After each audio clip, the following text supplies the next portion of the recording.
Hello and welcome to Focus. Today we're turning our attentions to the so-called brain drain in Africa. According to the International Organization for Migration, every single year 20,000 professionals leave the continent for jobs in the Western world. It's a trend that the United Nations believes is one of the single greatest obstacles to Africa's development. It also means that African institutions are increasingly dependent on foreign expertise, and companies are buying in expat professionals to bridge the professional gaps at the cost of $4 billion every year. In a moment, I'll be asking how we can address Africa's brain drain. But first, our correspondents in Burkina Faso have sent us this report from a school that's defying the trends. He's Mauritanian, he's Chadian, he's from Cameroon, he's from Senegal, and we're from Benin. Yannick and his fellow students are the future nation builders. They're studying at the elite International Institute for Water and Environmental Engineering, known as the 2IE. It's the only place in sub-Saharan Africa that offers postgraduate engineering courses. There is no shortage of work for the graduates after obtaining their degrees. Every day we receive inquiries from research institutes and companies looking to recruit our graduates. But we can't satisfy the demand because most students have already found a job.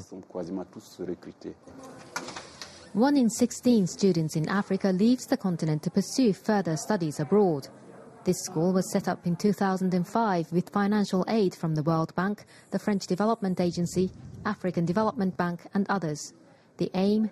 To slow down the African brain drain, especially in the fields of water, energy, environment and civil engineering, which are vital for the continent's development. This woman graduated from the institute last year. She now works for Vernet, a French engineering firm that specializes in wind energy and water systems. She was hired after the company saw her potentials during her internship. In addition to general competence in a particular field, African engineers have a better understanding of their land. International firms are looking to make a profit and they need manpower for their projects in Africa. Here they can find that our students have the same level of skills and competence as those who studied in the West. On top of that, they will not have to pay expatriation allowances. So international firms are really keen to find future employees among our students. To respond to the rising demand for local engineers, the students at the 2IE are trained to be versatile. They study a broad range of subjects, including water, energy, environmental and civil engineering, before choosing a specialist field in their 5th year. It's not possible to always have specialists around to work for these firms. But it would be good to have engineers who have a general idea about different kinds of engineering, even if they're not specialists in the particular field they're looking for. In less than 4 years, the graduate school has built up quite a reputation. Now it has students coming from Europe and the US to study there. One big attraction, the tuition fees are 3 times lower than most engineering schools in the West.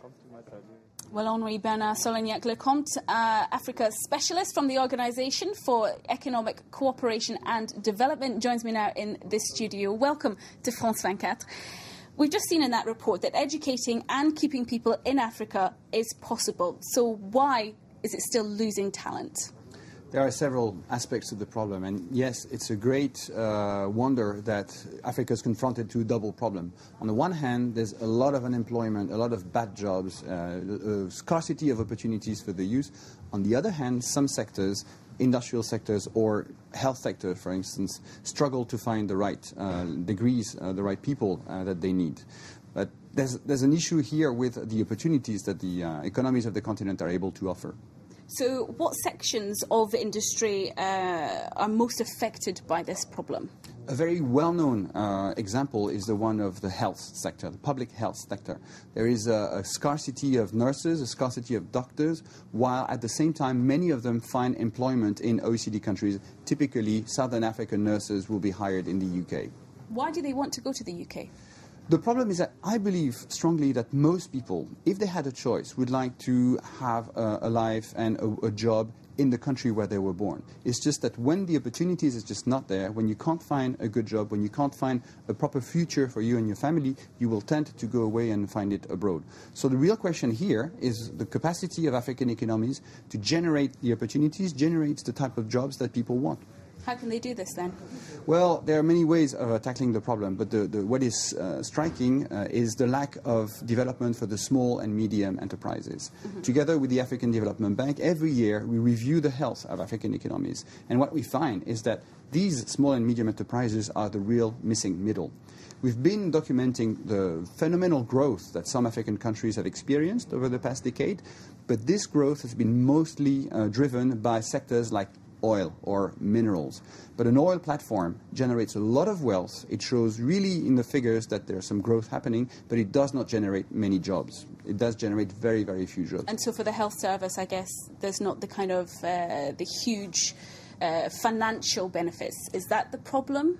That's part of the problem. The health sector is plagued by the lack of resources for the governments because they are struggling again to raise the kind of revenue that they need to provide health or education services that the continent needs. And so until you are able to really pay people well and offer them opportunities, then people will try and find jobs elsewhere. What can we learn from the Burkina Faso model that we just saw there? Well, I think it's a very interesting example. It shows that it's possible. But you have to keep in mind that for a technical center or a university like this one to actually thrive, it needs to develop in a context where you have a lot of firms creating jobs, a lot of intellectual activity around. If they're just an isolated island in a desert, intellectual and economic desert, such projects will not go very, very far. So what you need is to really try and create the kind of economic network that countries need to create the jobs for those students who will graduate from universities and technical sectors like this one. What about the people who do go abroad, who obviously are from Africa but find jobs in other Western countries? Do they have no impact on their communities and lives at home at all? Do they not send money back? Is there no kind of knock-on effect from their work? There are some benefit aspects to what we call the brain drain. People will send money back home, that's true. They will also accumulate a capital, an experience, some skills that they can use then later if they're given the opportunity to go back in their countries. And we believe, for instance, that one way in the short run to address the problem is to facilitate those people going back and forth from between the country where they work and their country of origin. That would actually make it easier for the sending country to benefit from those exiles. And just finally, would solving the brain drain, what I'm trying to say is, would this save Africa?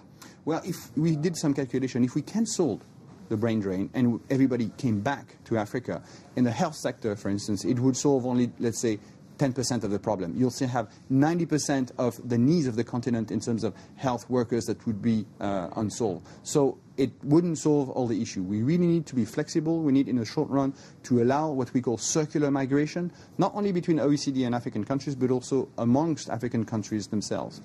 Okay. Monsieur Solignac-Lecomte, thank you very much indeed for joining us here on France24. That's all we have time for this edition of Focus. Thanks for watching. Bye-bye.